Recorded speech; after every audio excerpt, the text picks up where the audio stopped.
What's up, it's Julien from Geek Clips, and equipped with my phone mic, questionable editing software, crappy thumbnail, and royalty-free background music,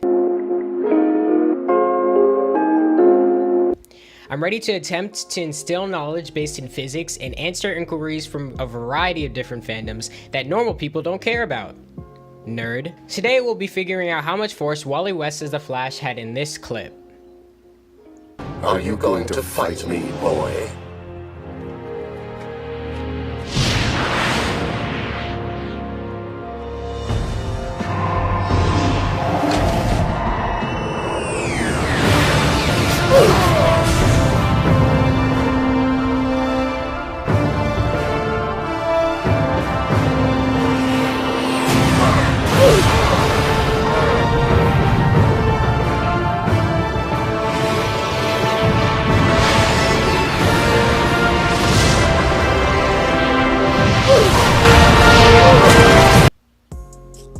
So, to start off, we're going to focus on the third punch in this clip because it seems to be the fastest, as it had the shortest time between him running away and coming back. To figure this out, we need to find out two things. Since force equals mass times acceleration, we need 1, his acceleration, and 2, the mass of his arm. So first, his acceleration. The first and second punch were both about the same at 9 seconds. However, we truly see a burst of acceleration on the third punch, which only took 3 seconds. Acceleration is final velocity minus initial velocity over the time it took to accelerate in the first place. We can pretty safely assume he ran across the entire world between punches. Velocity is calculated in meters per second. The world is 40,075,000 meters across, so if we take our final punch at 3 seconds and divide it by this number, we get 13,358,333.3 meters per second.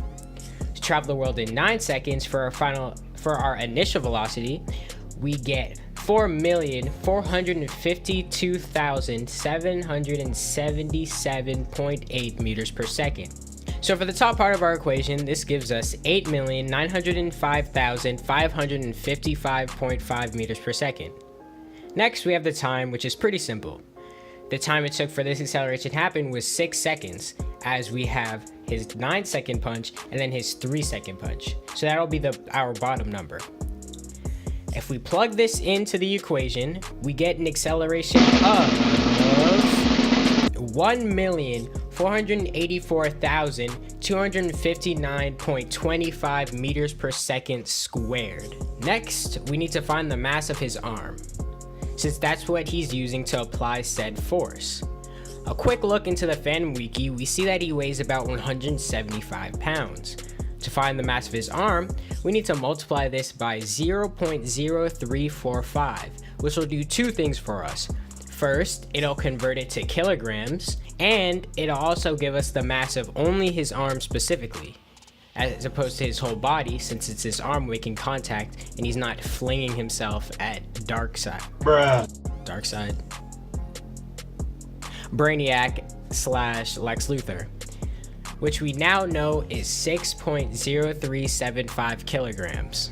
Finally, we can plug it into the classic equation of force equals mass times acceleration, which will give us the answer in newtons, which are kilogram meter per second squared. This is where using the same standardized units comes in handy, because if you're using miles per hour to measure acceleration and you're using pounds to measure mass, you're not gonna get an answer in newtons, because that's not what newtons will measure.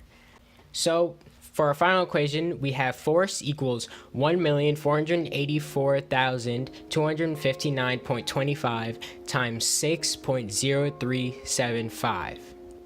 So for our force in newtons, we have 8,961,215.22 newtons, or 8.9 mega newtons, since mega is the prefix for a million. For reference, you only need about 2,300 newtons of force to crush a human skull.